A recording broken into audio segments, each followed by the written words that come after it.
What's up, YouTube? This is Too Raw for TV. Um, Shout out to LB because I saw him. If you're not subscribed to LB, please subscribe to LB.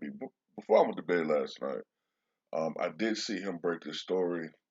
I was just too fucking tired to make a video about it, so I just waited until this morning.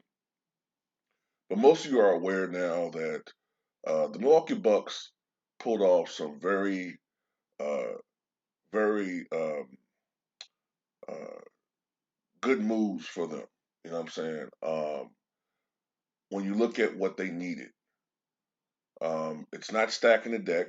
They don't have superstars added to the team, but they have two really good players who complement Giannis perfectly.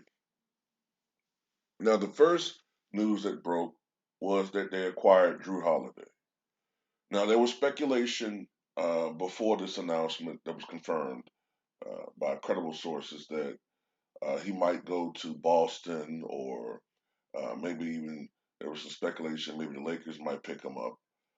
But he went to Miami. Now, the Bucks have a lot of pressure on them, the Bucks organization, because of the fact that when you look at the moves that teams are making right now with different trades, guys are definitely teams or organizations are definitely trying to ready themselves up for next season.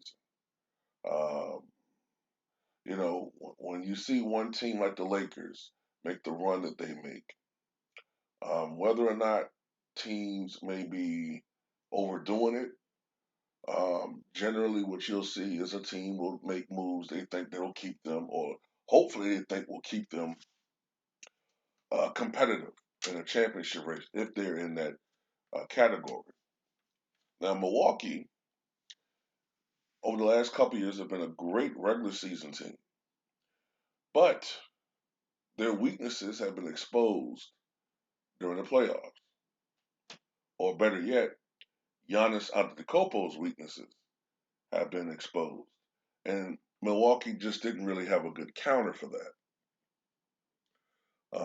Once a team, uh, you know, once a team walls off Giannis, there really is no counter for Milwaukee. They don't have any other, up until now at least, they didn't really have any other player that could punish them for that. Chris Middleton's a great shooter, but he's not really a good ball handler, not really good at creating his own shot. The last guy they really had that could do that to a decent degree was, of course, um, what's his name? That now plays with Milwaukee, Indiana. Malcolm Brogdon, excuse me. Malcolm Brogdon. And you could see how they missed Malcolm Brogdon this past season. But they've acquired Jrue Holiday. Now, Jrue Holiday is an upgrade. Matter of fact, let me mention exactly what they gave up for him. Now, for Malcolm excuse me, I couldn't think of his fucking name. Now I'm saying his name. Now, Milwaukee gave up Eric Bledsoe, George Hill, and 3 first-round picks in exchange for Jrue Holiday. Now, I'm pretty sure they will miss George Hill. Eric Bledsoe, I didn't fucking like him. Okay. What I didn't like about Eric Bledsoe is that he's incredibly inconsistent offensively. And sometimes he forgets that he can't shoot threes. Now he was good on the defensive end. All right. George Hill had a fine season last year, but George Hill is getting older. Okay. He's one of those players that you'll never know exactly when he's just going to fall off that cliff as far as production is concerned. Um, but Jrue Holiday provides a credible scoring threat in the perimeter as far as a guy that can actually create his own shot, and he has a decent outside shot. Actually, more than decent. I believe he's about 35 to 36% for his career. So this is a guy that can definitely knock down outside shots.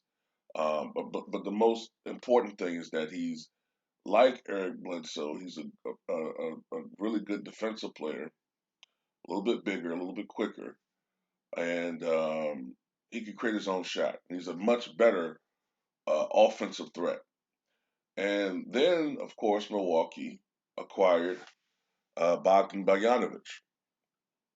And I believe for Bogdan Bogdanovic, they gave up Dante DiVincenzo, Ersan Ilyasova, and DJ Wilson. That's cool because, I mean, Ilyasova really didn't do shit last year. Um, DJ Vincenzo, you know, he look, his upside isn't going to be what Bogdan gets you.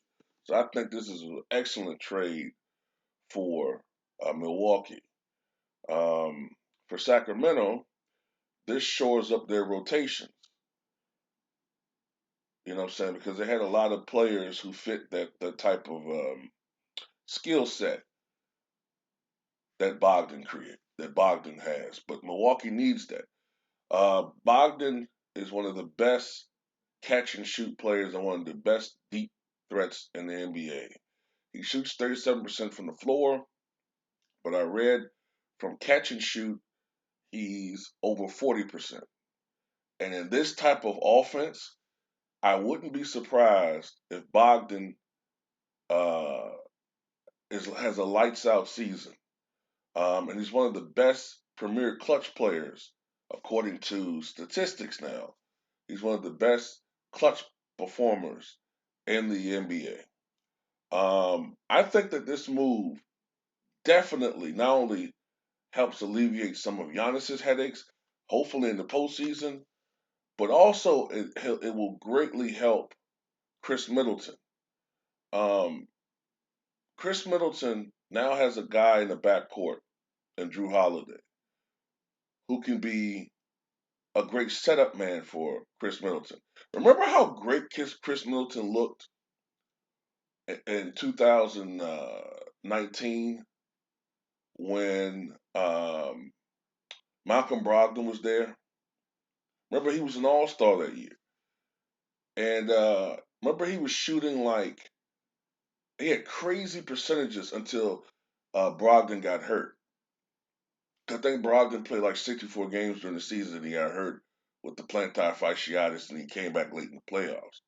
But when Malcolm Brogdon was there, Chris Middleton was shooting a crazy percentage, like 50, 40, 90, averaging well over 20 points, I think, for a span. But then when Brogdon went down and he didn't have that guy that, in the backcourt that could uh, help to create for other players and was also a credible outside threat himself, Chris Middleton struggled, and we saw that in the playoffs. So I think Chris Middleton's game improves just from an efficiency standpoint. So I love this deal. You know what I'm saying? Will this give them the championship? I don't know. But I do think this is potentially potentially enough to put them in the finals. You know what I'm saying? One thing we do know about Milwaukee, they're a really good team, overall team. Um, the problem, excuse me, the problem is whenever they run into a team that's a bad matchup and they wall Giannis out, they don't have any counter for that. They didn't have any counter, 2 years ago when Toronto did that beautifully, and then Miami did the same thing, and they didn't really have an answer for that. Now, apparently, maybe they'll have an answer for that. You do that now, and you're going to have Jrue Holiday destroy you, and you're going to have another great shooter and Bogdanovic stretching out the floor. And of course, you have Chris Middleton who's going to get better looks now because you can't just focus on him as the only secondary option. I've always said that on a championship team, to me, Chris Middleton is best suited as a third option.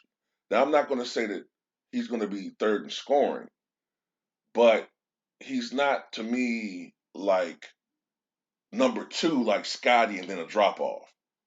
You get what I'm saying? Really, in this offense, Jrue Holiday is going to be the secondary scorer, even if he doesn't average as many points as Chris Middleton. But we'll see. But I expect Middleton's scoring to drop off a little bit, um, maybe more around the 18 to 19 range. But we'll see. But tell me what you guys think.